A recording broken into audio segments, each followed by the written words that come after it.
नमस्कार আমি অ্যাস্ট্রোলজার প্রভাস শাস্ত্রী। আজ আমি আলোচনা করব মেষ রাশি বা লগ্ন সাপেক্ষে কোন কোন গ্রহ শুভ এবং কোনটা অশুভ, কোনটা জাতকের জীবনে মারক, সেই নিয়ে আলোচনা করব। আমি যদিও রাশি কথাটা উল্লেখ করলাম, কিন্তু রাশি সম্পর্কে কিন্তু আমরা যখন কোনো বিচার করি সেটা কিন্তু রাশিতে বিচার করি না, আমরা জাতকের লগ্ন সাপেক্ষে কোন গ্রহ কোথায় অবস্থান করছে এবং তার জন্য কোনটা শুভ গ্রহ সেগুলো বিচার করি। কিন্তু সাধারণ মানুষ যেটা বেশি গুরুত্ব দিয়ে থাকে বা জ্যোতিষেরও গুরুত্ব দেয়, সাধারণ মানুষ যেটা জানে যে রাশি, আমরা কোনো জাতকের যখন রাশিটা জানতে পারি, রাশি থেকে সেই জাতকের চারিত্রিক গঠন কেমন হবে, তার স্বভাব বৈশিষ্ট্য এগুলো জানতে পারি।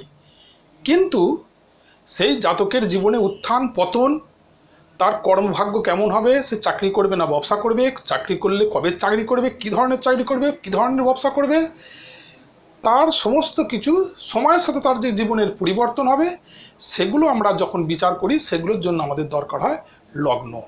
এবং সেই লগ্ন সাপেক্ষে কোন গ্রহ শুভ এবং কোন গ্রহ অশুভ, কোন গ্রহের কোথায় কী অবস্থান আছে, সেগুলো আমাদের বিচার বিবেচনা করতে হয়।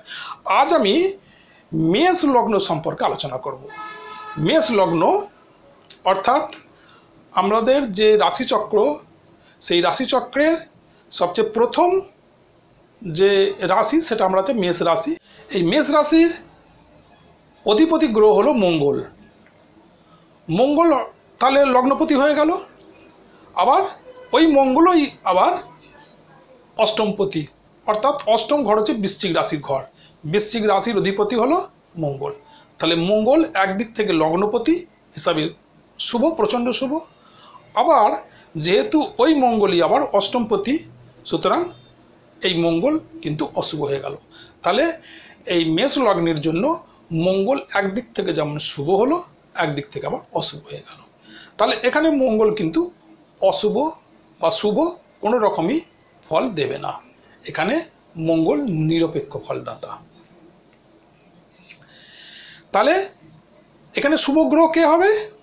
শুভ গ্রহ হবে চতুর্থপতি চন্দ্র এবং পঞ্চমপতি রবি, নবমপতি বৃহস্পতি। এখানে আর একটা ব্যাপার হলো, নবমপতি বৃহস্পতি, বৃহস্পতি আবার দ্বাদশপতি, অর্থাৎ মীন রাশির অধিপতি এবং ধনুরাশি। ধনুরাশি হচ্ছে নবম ঘর, মেষ রাশির বা মেষ লগ্নের নবম ঘর হলো ধনুরাশির ঘর। তাহলে ধনুরাশির যে অধিপতি সে হলো বৃহস্পতি। তাহলে এখানে বৃহস্পতি শুভ ফলদাতা। আবার চতুর্থপতি চন্দ্র, চতুর্থ ঘর যোগকারক, সুতরাং চন্দ্র কিন্তু এখানে মেষ লগ্নের জন্য চন্দ্র কিন্তু শুভ ফলদাতা। আবার পঞ্চমপতি রবি, সেও শুভ ফলদাতা। এবার যদি বিচার করা হয় তাহলে দ্বিতীয় ঘর, মেষ লগ্নের জন্য দ্বিতীয় ঘর যে তার যে অধিপতি গ্রহ সে হলো শুক্র। সেই শুক্র আবার সপ্তম ঘর অর্থাৎ তুলার অধিপতি। তাহলে সপ্তম এবং দ্বিতীয় এই দুটো ঘরের অধিপতি মেষ লগ্নের সাপেক্ষে দুটো ঘরের অধিপতি গ্রহকে হলো শুক্র। শুক্র কিন্তু এখানে অশুভ ফলদাতা হবে। ঠিক তেমনি তৃতীয় নম্বর ঘর, তৃতীয় অধিপতি হলো বুধ এবং ষষ্ঠ ঘর অর্থাৎ কন্যা রাশির ঘর, তার অধিপতি হলো বুধ। তাহলে তৃতীয় এবং ষষ্ঠ দুটি অশুভ, এবং সেই মঙ্গল কিন্তু আবার এই বুধ কিন্তু আবার মঙ্গলের শত্রু। সুতরাং বুধ কি এখানে কি হলো? পীড়াকারক গ্রহ অর্থাৎ অশুভ ফলদাতা।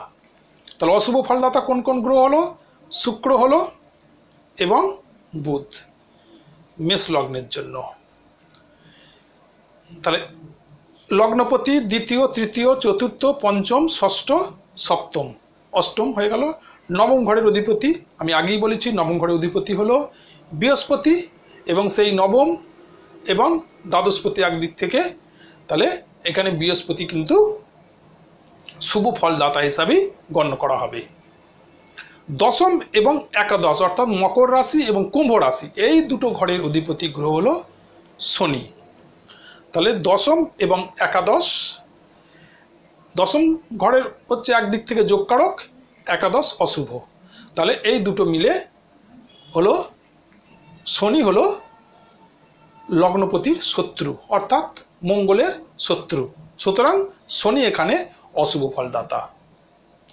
তাহলে মোট কথা মেষ লগ্নের জন্য শুভকারক গ্রহ কি হলো? শুভকারক গ্রহ হলো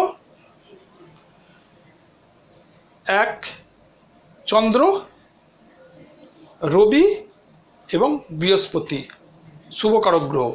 আবার চন্দ্র এবং রবির যদি কানেকশান একসাথে হয় এটাকে আমরা বলি রাজযোগ। মেষ লগ্নের জন্য বুধ হলো মারক, শুক্র মারক এবং শনিও মারক গ্রহ। তবে যাদের অল্পায়ু মানে অল্প যাদের আয়ু তাদের জন্য বুধ বেশি মারক গ্রহ হবে। মধ্যম আয়ুর জাতকের ক্ষেত্রে শনি কিন্তু মারক গ্রহ, আর দীর্ঘ আয়ুর জাতকের জন্য শুক্র প্রবল মারক। তিনটে গ্রহই কিন্তু মারক। যাই হোক, আজ এই পর্যন্তই। ভালো থাকবেন, সুস্থ থাকবেন। ধন্যবাদ।